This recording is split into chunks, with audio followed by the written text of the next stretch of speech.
பக்தர்களுக்கு என் அன்பு வணக்கங்கள். ஓம் சாய்ராம். என் அன்பு குழந்தையே, உன் மீது வெறுப்பு கொண்டு உன்னை பார்க்கவே கூடாது என்று இத்தனை காலம் உன்னிடம் ஒதுங்கி இருந்த உன் துணையை பற்றி உன் சாயப்பா உன்னிடம் சொல்கின்றேன். இத்தனை காலம் உன் முகத்தில் விழிக்க கூடாது என்று இருந்த உன் துணை இப்பொழுது உன்னை காண வருகிறார். குழப்பமாக இருக்கிறது அல்லவா? தெளிவாக சொல்கின்றேன், கேள் குழந்தையே. நீ இல்லாவிட்டாலும் அவரால் வாழ முடியும் என்ற எண்ணத்தில் பிறரது பேச்சை கேட்டு வீணான வார்த்தைகளை விட்டுவிட்டு உன்னை விட்டு பிரிந்து சென்ற உன் துணை இன்று வரை எங்கு இருக்கிறார் என்று தெரியாமல் மனம் கலங்கி அவருக்காக இது நாள் வரை காத்திருக்கிறார்.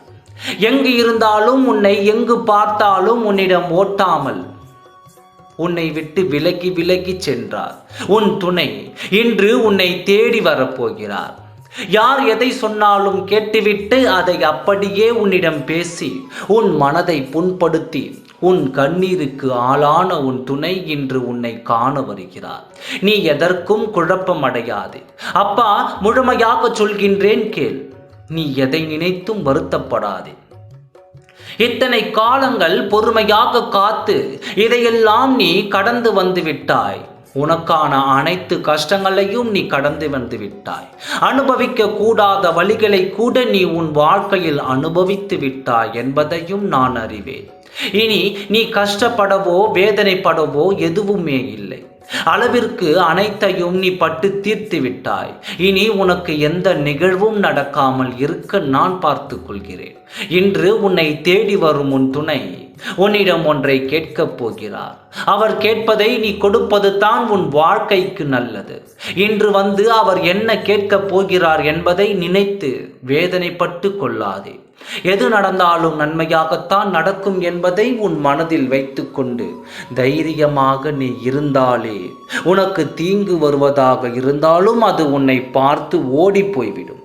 எப்பொழுதும் பயம் நடுக்கம் இல்லாமல் தன்னம்பிக்கையோடு இருந்தாலே போதும். உனக்கான நிலையான அன்பு வேண்டும் என்று எத்தனை வருத்தப்பட்டு காத்திருந்தாய். அன்பு வைக்கவோ உன்மேல் அன்பு காட்டவோ யாரும் இல்லாமல் அன்பிற்காக ஏங்கி நின்ற உன் குழந்தைக்கு நல்லதொரு வாழ்க்கை அமைய வேண்டும் என்று நான் காத்திருந்தேன். இப்பொழுது உன் துணை உன்னிடம் கேட்கும் அந்த ஒன்றை நீ கொடுத்து விட்டால் உனக்காக அன்பு உனக்கு கிடைத்துவிடும். அப்படி என்னத்தான் சாயப்பா என்னிடம் கேட்கப் போகிறார் என்று நீ கேட்கிறாயா? திரும்பும் இத்தனை காலங்கள் உன்னை காணாமல் இன்று உன்னை காண வரும் உன் துணை உன்னிடம் என்ன கேட்கப் போகிறார் என்று தெரியுமா? உன் வாழ்க்கையை தான் கேட்கப் போகிறார். உன் வாழ்க்கையை தான் கேட்கிறார். இருவரும் பழையபடி சேர்ந்து வாழ வேண்டும், மீண்டும் எனக்கு தருவாயா என்று உன்னிடம் கேட்க வருகிறார். காலத்தால் இழந்த உன் அன்பையும் காலத்தால் இழந்த உன் வாழ்க்கையையும் திரும்ப எனக்கு தருவாயா என்று உன்னிடம் கேட்க வருகிறார். உன் வாழ்க்கையை நீ அவருக்கு கொடுத்து உன் உண்மையான அன்பை நீ அவருக்கு கொடுத்தால் உன் வாழ்க்கை மிகவும் மகிழ்ச்சிகரமாக அமையும். நேர்மறையாக இருக்கும் உன் துணை இது அமையும். அப்பா சொல்வதை முழுமையாக நம்பு. இன்று உன் துணை வந்து உன்னிடம் கண்டிப்பாக நிச்சயமாக சத்திய வாக்காக இதை கேட்கத்தான் போகிறார். அப்பா சொல்வதை கேட்டுவிட்டாய் அல்லவா? இனி உன் வாழ்க்கை முழுமையாக மாறப்போகிறது. உன் துணை உன்னை தேடி வந்து இழந்த உன் வாழ்க்கையை மீட்டு கொடுக்க போகிறார். உன் அன்பை காட்ட, உன் அன்பை பெற உன் துணை உன்னை தேடி வரப்போகிறார். மகிழ்ச்சியோடு இரு, நல்லதே நடக்கும். ஓம் சாய்ராம். நன்றி, வணக்கம்.